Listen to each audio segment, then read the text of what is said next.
पिता और पुत्र और पवित्र आत्मा के नाम पर आमीन। यीशु मसीह में प्यारे भाई और बहनों, आज हम लूकस के सुसमाचार 18वें अध्याय के 9 से लेकर 14 तक के ईश वचन पर मनन चिंतन करेंगे। आए हम इस वचन को पढ़कर सुने। कुछ लोग बड़े आत्मविश्वास के साथ अपने को धर्मी मानते और दूसरों को तुच्छ समझते थे। ईसा ने ऐसे लोगों के लिए यह दृष्टांत सुनाया। दो मनुष्य प्रार्थना करने मंदिर गए, एक फरीसी और दूसरा नाकेदार। फरीसी तनकर खड़ा हो गया और मन ही मन इस प्रकार प्रार्थना करता रहा, ईश्वर, मैं तुझे धन्यवाद देता हूं कि मैं दूसरे लोगों की तरह लोभी, अन्यायी, व्यभिचारी नहीं हूं और ना इस नाकेदार की तरह ही। मैं सप्ताह में 2 बार उपवास करता हूं और अपनी सारी आय का दशमांश चुका देता हूं। नाकेदार कुछ दूरी पर खड़ा रहा। उसे स्वर्ग की ओर आंख उठाने तक का साहस नहीं हो रहा था। वह अपनी छाती पीट पीट कर यह कह रहा था, ईश्वर, मुझ पापी पर दया कर। मैं तुमसे कहता हूं, वह नहीं बल्कि यही पाप मुक्त होकर अपने घर गया, क्योंकि जो अपने को बड़ा मानता है वह छोटा बनाया जाएगा, परंतु जो अपने को छोटा मानता है वह बड़ा बनाया जाएगा। प्यारे भाई और बहनों, आज के सुसमाचार में प्रभु यीशु मसीह एक दृष्टांत सुना रहे हैं, लेकिन सबसे पहले हम यहां पर यह देखते हैं, यह दृष्टांत वो किसके लिए सुना रहे हैं? ऐसे लोगों के लिए सुना रहे हैं जो अपने आप को धर्मी मानते हैं और दूसरों को तुच्छ मानते हैं। तो 2 बातें, ऐसे लोग जो अपने आप को धर्मी मानते हैं और दूसरी बात, जो दूसरों को तुच्छ मानते हैं। और ऐसा कहते हुए उन्होंने एक फरीसी और नाकेदार का दृष्टांत सुनाया। तो सबसे पहले लोगों को ऐसा लगा होगा कि प्रभु यहां पर फरीसी की सराहना करेंगे, प्रशंसा करेंगे और नाकेदार की आलोचना करेंगे। लेकिन हुआ बिल्कुल इसका उल्टा ही। क्यों? क्योंकि यहूदियों के समाज में उस जमाने में जो फरीसी थे, उनका बहुत ही आदर और सम्मान किया जाता था। फरीसी, जिसे कि हिब्रू में पेरुशिम कहा जाता है, उसका अर्थ ही यह है कि जो दूसरों से अलग हैं, प्रभु के लिए अलग किए गए हैं, प्रभु के लिए समर्पित किए गए हैं। वे हमेशा ईश्वर की आज्ञाओं का पालन करने की कोशिश करते थे। दूसरों की तरह नहीं, वे उपवास भी करते थे, प्रार्थना भी करते थे, दशमांश देते थे, अपने 10 में से 1 हिस्सा वो समर्पित करते थे मंदिर में। हमेशा एक पवित्र जीवन बिताने की कोशिश करते थे, मूसा के हर एक नियम का वो पालन करते थे। इसलिए वे अपने आप को अतिश्रेष्ठ मानते थे, दूसरों की तुलना में अपने आप को बेहतर मानते थे, पवित्र मानते थे और दूसरे पापियों की तरह बनना नहीं चाहते थे। ये लोग अपने आप को धर्मी मानने वाले और दूसरों को अपनी तुलना में तुच्छ मानने वाले लोग होते थे। इसीलिए प्रभु अपने दृष्टांत में ये बोलते हैं कि ये दोनों जब मंदिर में गए तो फरीसी की प्रार्थना कैसी थी? फरीसी तन कर खड़ा हो गया, बड़े अभिमान के साथ खड़ा था और यह कह रहा था कि प्रभु, मैं तो सप्ताह में 2 बार उपवास करता हूं, अपनी सारी आय का दशमांश चुका देता हूं। वो अपनी महानता प्रभु के सामने जता रहा है। वो प्रभु को दिखा रहा है कि मैं कितना महान हूं, मैं कितना पवित्र हूं, प्रभु की इच्छा का पालन करता हूं। और दूसरी बात क्या कर रहा है? वो अपनी तुलना एक नाकेदार से कर रहा है। नाकेदार ऐसे लोग जो रोमियों के लिए अपनी ही जनता यहूदियों से टैक्स वसूला करते थे। इसलिए नाकेदारों की गणना पापियों और व्यभिचारियों के बीच में होती थी। समूह में, समाज में उनका अनादर किया जाता था, उन्हें लोग घृणा से देखते थे, उनका अपमान करते थे, कभी उनके साथ मिलना नहीं चाहते थे, उनसे बात नहीं करना चाहते थे।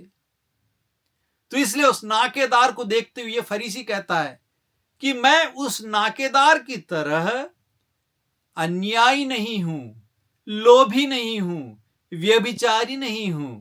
तो ये दूसरों को तुच्छ समझता है अपनी तुलना में।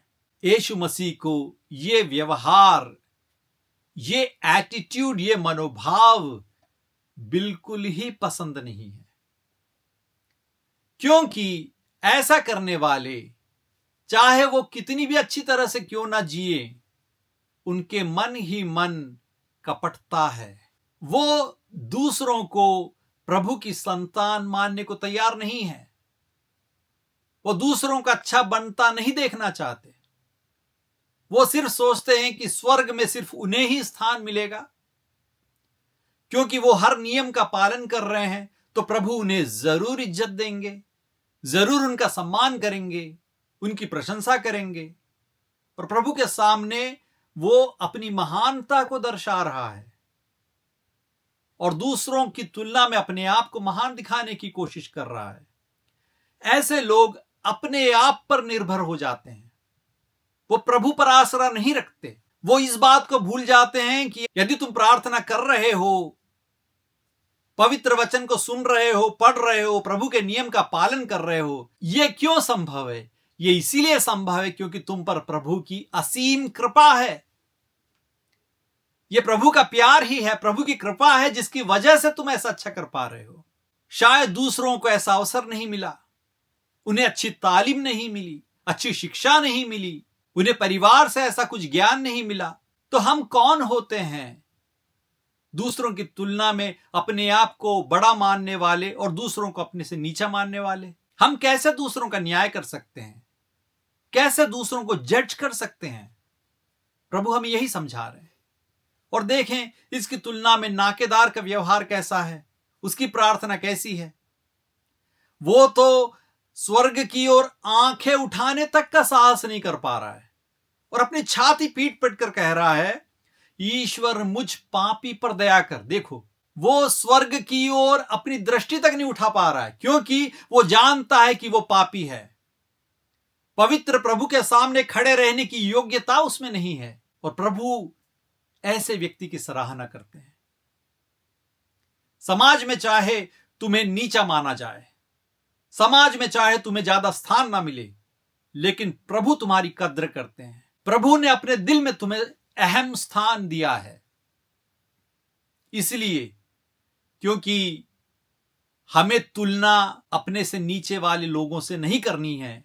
हमें अपनी तुलना परम पवित्र प्रभु से करनी है। प्रभु की पवित्रता के सामने हमारी पवित्रता क्या है? कुछ भी नहीं है। और ईसाया ग्रंथ के 6 अध्याय में जब ईश्वर के मंदिर में ईसायाह नबी को दर्शन होता है, तब उसे समझ आता है कि परम पवित्र प्रभु के सामने तो स्वर्गदूत को तक खड़े रहने का साहस नहीं है, योग्यता नहीं है, तो मैं तो पापी हूं, पापियों के बीच में बसने वाला हूं। तो हमें अपनी तुलना यीशु मसीह से करनी है। यीशु मसीह की तुलना में मैं कहां पर हूं? तब हमें समझ आएगा कि हम कितने पापी हैं। तब हमें समझ आएगा कि हम प्रभु से कितने दूर हैं। ना कि ऐसे व्यक्तियों से जिनके दिल में, मन में क्या है हमें पता तक नहीं, जिन्हें हमारी तरह अवसर नहीं मिला है। और नाकेदार हमें यह सिखाता है कि हमें प्रार्थना कैसी करनी चाहिए। अपने आप को श्रेष्ठ, महान और योग्य बनाने और जताने की जरूरत नहीं है। प्रभु सब कुछ देखते हैं, प्रभु सब कुछ जानते हैं। प्रभु के सामने अपनी अयोग्यता के बारे में सोचो और प्रभु से माफी मांगो। अपने गलत विचारों के बारे में सोचो, प्रभु से माफी मांगो। अपने गलत कर्मों के लिए शर्मिंदा हो और प्रभु से माफी मांगो कि हे प्रभु, मुझ में ऐसी हिम्मत नहीं, मेरी ये हैसियत नहीं कि मैं आपके सामने खड़ा रह सकूं। मैं नाचीज हूं, मैं कुछ नहीं हूं। आपकी कृपा के बिना मैं आपके नियम का पालन नहीं कर पाऊंगा। आपकी कृपा और करुणा के बिना मैं प्रार्थना नहीं कर पाऊंगा। मैं पवित्र जीवन नहीं बिता पाऊंगा। मुझे आपके सहारे की, आपकी कृपा की जरूरत है। प्रभु, मुझ पर रहम करो। और यीशु मसीह में प्यारे भाई और बहनों, हमारी मलंगरा चर्च की आराधना क्रम में, प्रार्थना में हमें नाकेदार की प्रार्थना की झलक दिखती है। हम जब भी प्रार्थना करते हैं सबसे पहले हम 51वां स्तोत्र गीत पढ़ते हैं, साम नंबर 51। हे प्रभु, मुझ पापी पर दया और रहम कर, अपनी कृपा दृष्टि मुझ पर डाल, अपनी करुणा मुझ पर कर। कुरिएला ईसोन, हे प्रभु मुझ पर रहम कर, मुझ पर करुणा कर।